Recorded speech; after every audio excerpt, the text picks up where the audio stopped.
అందరికీ నమస్కారం. దేవతా అవసరాల కథ విన్నారా మీరు? అందరికీ తెలిసే ఉంటుంది. చిన్నప్పుడు చెప్పేవారు కదా, మా అమ్మమ్మ వాళ్ళు చెప్పేవారు ఆ కథని. అందులో నీతి కూడా ఏమిటో మనకి తెలుసు. అయితే మళ్ళీ ఒకసారి కథని ఫ్రెష్గా చెప్పుకుందాం ఇవాళ పిల్లల కోసం. ఒక ఊళ్ళో అనగనగా ఒక రాజుగారు ఉండేవారట.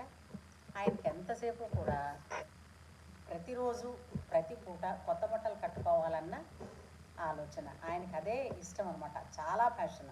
అందులో రకరకాల డిజైన్స్ కట్టుకుందామని ఆయనకున్నటువంటి ఆస్తి అంతా, కప్పం అంతా, రాజుగారి ధనాగారం అంతా కూడా రాజకార్యాలన్నీ విడిచిపెట్టి ఎక్కడ కొత్తగా బట్టలు నేసేవాడు ఉంటే వాళ్ళందరినీ పిలుస్తూ ఉండడం, వస్త్రాలు నేయించుకుంటూ ఉండడం, కట్టుకుంటూ ఉండడం. ఇంతే తప్ప ఇంకా వేరే ప్రజల బాగోగులు చూసే ధ్యాసలో లేడు ఆయన. ఇతనికి బుద్ధి తెప్పించాలనుకుని కొంతమంది మంత్రులు అనుకుని ఏం చేశారు, ఒక చిన్న నాటకం ఆడారు.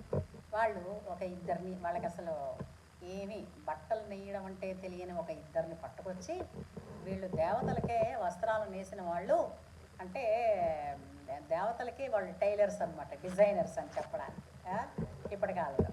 అలాగా వాళ్ళకే వస్త్రాలు వీళ్ళు నేస్తారు అని చెప్పి పరిచయం చేస్తారు రాజుగారి కొలువుకి. ఇంకేముంది, రాజుగారికి పిచ్చి మరింత ఎక్కువైంది.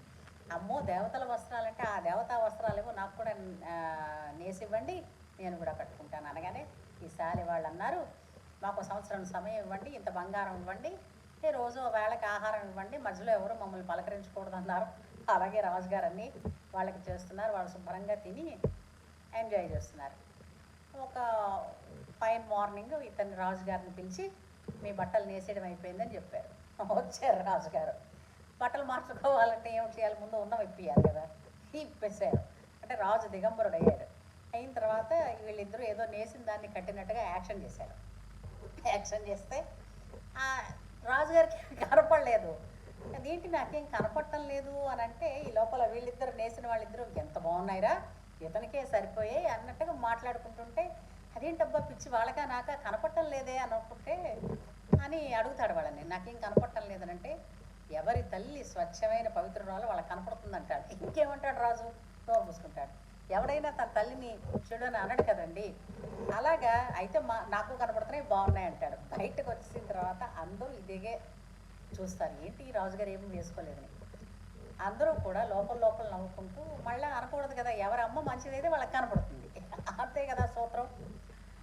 అలా అనుకున్నాక ఒక పిల్లవాడు నిజం చెప్తాడు.